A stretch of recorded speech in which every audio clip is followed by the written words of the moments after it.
Have you ever woken up completely exhausted before the day has even asked a single thing of you? You know the feeling. The room is quiet, your phone is sitting there untouched, but inside your head, the day has already begun. You're already opening doors you haven't even reached yet, having tense conversations that literally haven't happened, and bracing yourself for losses that might never come. It is absolutely exhausting, right? Well, welcome to This Explainer. Today, we're diving into the incredibly powerful practice of letting go of external control.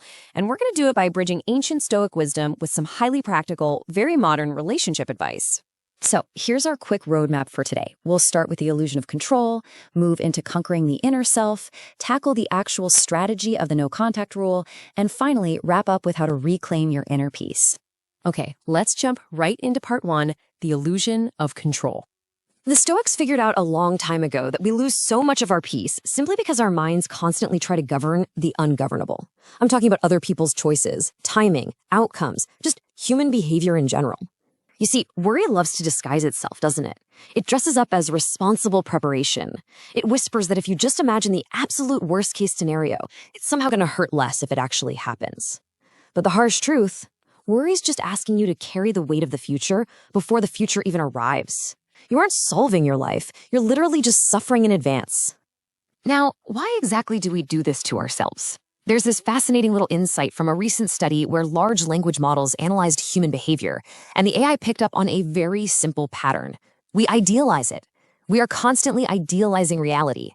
We essentially create this silent contract with reality that reality never actually signed. We expect clear answers, we expect perfect timing, and we expect people to react fairly. And then when we get the messy, highly unpredictable truth of human behavior instead, we panic, and we try to fight that panic with worry. But there is a profound difference between steady action and restless prediction. It's the difference between care and worry. Care actually has this beautiful steadiness to it. It asks a very grounded question, what can I do now? It brings you right back to your immediate, honest action. Worry, on the flip side, asks, how can I control what happens after I do it? And that question keeps you completely trapped. It locks you into predicting a future you can't see, draining all the energy you desperately need for the present moment.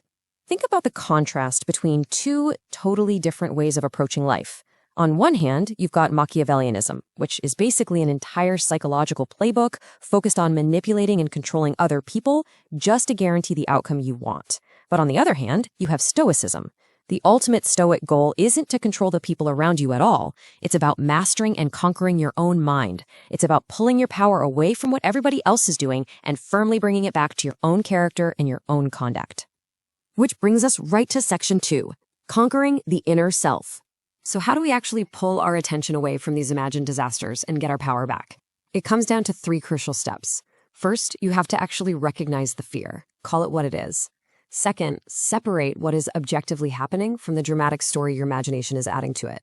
And third, return to your next honest action. Because here's the secret. Your power is never ever found in that terrifying future your mind keeps predicting. Your power is only ever found in the breath, the choice, and the action that you can take right now.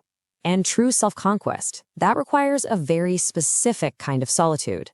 And I don't just mean leaving a physical room and sitting by yourself.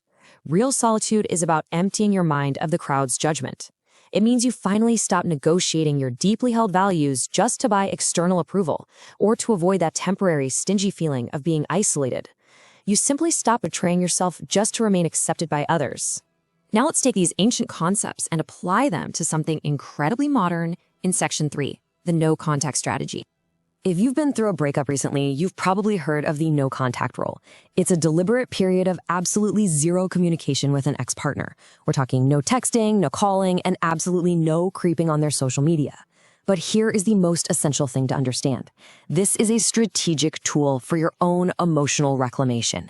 It's about protecting your well-being and giving yourself the space to truly detach. It is absolutely not some petty silent treatment, and it is definitely not a manipulation tactic to make them miss you. We really need to draw a hard line here because people get this confused all the time. Ghosting is a cruel, honestly immature avoidance tactic that people use right in the middle of a relationship to avoid a tough conversation. The no contact rule is completely different. It's a conscious, strategic choice made after a breakup has already happened. Stepping back so you can heal and process the end of a relationship is a profound act of self-respect. It's about stepping completely out of the chaos of uncertainty and returning your focus 100% back to your own healing. Let's walk through the actual psychological timeline of this because it's honestly fascinating. What is actually going through an ex's mind when you just withdraw your presence entirely? Well, in the first week, days 1 through 7, they usually just feel relief, maybe even a little ego boost. But by days 7 to 14, the waiting game kicks in. They totally expected you to chase them, so your silence starts to feel really confusing. As we hit days 14 to 21, that confusion shifts into intense curiosity. This is usually when they start checking your social media. And finally, by days 21 to 30, nostalgia hits. Psychologists call this the fading affect bias. Basically, the negative memories start to fade away, and they begin missing the good times. But remember, your steady silence communicates emotional strength way better than desperate late-night text messages ever could. Now, how long should this silence last? It actually depends heavily on a few key variables. A standard 30-day period is generally best for shorter relationships that ended over relatively minor issues.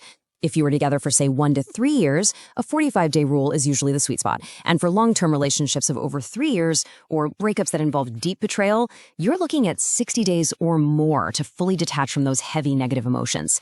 The simple rule of thumb is that the length of the silence scales with the depth of the attachment. But listen, there are some massive pitfalls you have to avoid while you're doing this. Reaching out just this once to say happy birthday or to return a sweater. That is a huge mistake.